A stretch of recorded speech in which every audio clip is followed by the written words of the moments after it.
इंतजाम के हम दिल से लग रहे, जैसे शादी होती है ऐसे हमने अरेंजमेंट कर रखे हैं, तो कहीं कोई किसी बच्चे को दिक्कत ना आए। लगाई हुई है ताकि कहीं भी कोई ज्यादा अवरुद्ध ना हो।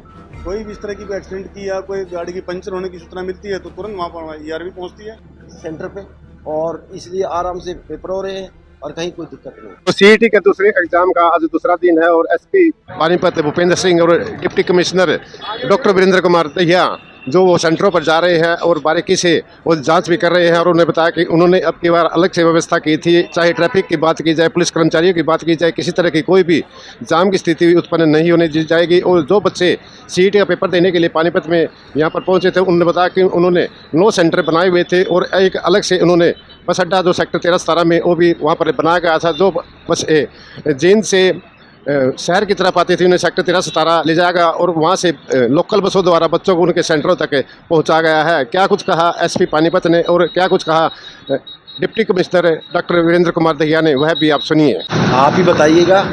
ऐसा है 7,000 बच्चे हमारे यहाँ जींद से और अदर स्टेट से आ रहे हैं और 10,000 बच्चे 12,000 बच्चे पर शिफ्ट सोनीपत जा रहे हैं। 12,000 बच्चों का भेजने का भाई हमारा ही जिम्मेवारी है। 649 हैंडीकैप्ड हैं जिनको लाने की जिम्मेवारी हमारी थी, वो हम लेके आए हैं। 29 सेंटर हैं, 23 लोकेशंस पे हैं। हर जगह पीसफुली, कल भी पीसफुल रहा, आज भी रहा। चाहे ब्रेड पकौड़ों का प्रबंध है बच्चों के लिए और पानी का, टॉयलेट का प्रबंध है। और आपने देखा होगा कि ऐसी बिल्डिंगों में सेंटर है जहाँ टॉयलेट और वॉलेट की प्रॉब्लम नहीं है, सारे प्राइवेट हैं। 2 ही बिल्डिंग सरकारी हैं, वो भी कॉलेज है, सेक्टर 18 का कॉलेज है, एक स्कूल है यहाँ पे। तो बच्चे अच्छे से पेपर दे रहे हैं, शांतिपूर्वक और ट्रांसपेरेंसी से पेपर चल रहा है, कहीं कोई दिक्कत नहीं है। आज आखिरी शिफ्ट दोपहर बाद है 3 बजे, तो वो भी निमट जाएगी। तो आराम से हमने सब इसको अच्छे ढंग से, SP साहब ने भी इसको अच्छे ढंग से पूरे अपने लगा रखे, हमने भी अपने मजिस्ट्रेट लगा रखे हैं। हर 4 लोकेशन पे एक HS अफसर है, हर 4 लोकेशन पे एक DSP है। तो इसलिए सारा शांतिपूर्वक ढंग से चल रहा है, कहीं कोई दिक्कत नहीं है। सर, जिस तरीके से हम देखते थे पहले जो है एग्जाम वगैरह होते थे तो बच्चे कई बार लेट लतीफ भी हो जाते थे। अब की बार प्रशासन भी थोड़ा लेट लतीफ हो रहा है तो मदद भी करते हैं, और ऐसा देखने को भी नहीं मिला कि कहीं कोई बच्चा लेट हो तो बड़ा नहीं, वो बसें हमने ठीक टाइम पे चलाई हैं और समय का ध्यान रखते हुए चलाई हैं कि समय पे बच्चे पहुँचे, उसी हिसाब से बसें चलाई हैं। हमारे 11 पॉइंट्स थे जहाँ से हमने बच्चे पिक किए सोनीपत के लिए, और हर जगह ब्रेड पकौड़ा और चाय का प्रबंध था और बच्चे बड़े खुश हैं। और आपने उनकी बाइट भी ली होगी, कल भी ली। तो काफी सराहा है इंतजाम को, अच्छे इंतजाम। हाँ, तो ऐसा है इंतजाम के हम दिल से लग रहे, जैसे शादी होती है ऐसे हमने अरेंजमेंट कर रखे हैं, तो कहीं कोई किसी बच्चे को दिक्कत ना आए। अभी सुबह एक एक्सीडेंट हुआ था, वो मेरे को फ़ोन आया, तो बच्ची को एडमिट कराया, तो उसको फ्रैक्चर हो गया था, मोटरसाइकिल से गिर गए थे मदर और उसकी वो थी और एक बंदा चलाने वाला था।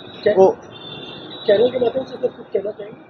भाई, हमने 6 हेल्पलाइन दे रखी थी, जो फ्लड कंट्रोल का नंबर उस पर 6 लीज लाइन ले रखी थी। तो कहीं भी किसी को कोई दिक्कत थी 112 पे फ़ोन कर सकते हैं, कोई दिक्कत थी तो वो उसका हमने विशेष ध्यान रखा। कहीं कोई बच्चा अटक गया, कल जैसे एक बस सोनीपत की ख़राब हो गई थी तो हमने AC बस भेजी जींद। तो हम सब टच में थे आपस में, एक तालमेल था, समन्वय था, सामंजस्य था कि भाई कहीं कोई दिक्कत हो जाए, कोई बच्चा रख जाए तो उसको उस पर पहुँचाया जाए सेंटर पे, और इसलिए आराम से पेपर हो रहे हैं और कहीं कोई दिक्कत नहीं। Thank you sir. सुरक्षा की दृष्टि से देखें तो अभी तक ना तो कोई किसी तरह की चूक सामने आई है, ना ही कोई नेग्लिजेंसी की बात सामने आई। कैसे प्रबंध किए गए हैं, क्या कुछ? हमने सेंटरों पर अलग इंतजाम किए हैं, ट्रैफिक व्यवस्था के लिए अलग से DSP नियुक्त किया है और सारी फोर्स हमने सड़क पर लगाई हुई है ताकि कहीं भी कोई ज़्यादा अवरुद्ध ना हो।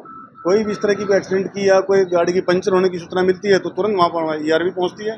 और DC साहब ने जैसे कि बहुत सारी गाड़ियाँ उपलब्ध करवा रखी हैं, बच्चों को वहीं से उन गाड़ियों में लोड करके बैठा के और कंसर्न सेंटर पे उनको भिजवाया जा रहा है। नाके भी लगाए गए? हाँ, नाके लगाए हुए हैं ताकि कोई भी व्यक्ति सेंटर तक ना पहुंच सके और जो जहां तक जिसको जाना है उसको वहीं पर रोका जा सके। सर, जिस तरीके से हम देखते थे ट्रैफिक को लेकर कभी भी परीक्षा होती तो व्यवधान रहता है, लेकिन इस बार हम देख रहे हैं कि ट्रैफिक भी बड़ा सुचारू रूप से चल रहा है, हम लोगों को भी सुविधाएं हो रही हैं और उन्होंने भी धन्यवाद किया। तो ये किस तरीके का सर अब जो है आज शाम को परीक्षा रह जाएगी, उसके बाद क्या कुछ बदलने वाला है, क्या कुछ उसकी थोड़ी सी होता है? बच्चे और जो अभिभावक हैं उनके सब खुश हैं क्योंकि सब बच्चे टाइम पर पहुंच गए हैं और अपने समय पर अपना जो एग्ज़ाम सेंटर है उसमें पहुँच कर अपना एग्ज़ाम दे रहे हैं। हमने व्यवस्था इसलिए की थी ताकि किसी को भी कोई अड़चन ना आए, कोई भी ना रुके लास्ट मिनट में कोई पैनिक ना करे और समय पर सेंटर तक पहुंच जाए, इसलिए हमने यातायात की इतनी लार्ज स्केल पर व्यवस्था की हुई है। सर आगे जो है अब ट्रैफिक जो है उसी हिसाब से चलेगा? बिल्कुल चलता रहेगा जब तक कि एग्जाम खत्म हो गए सेकंड फेज का, जब तक हर बच्चा अपनी गाड़ी में बैठकर यहाँ से ना निकल जाए तब तक सारी यातायात व्यवस्था यूपी में बनी रहेगी। Thank you sir, thank you.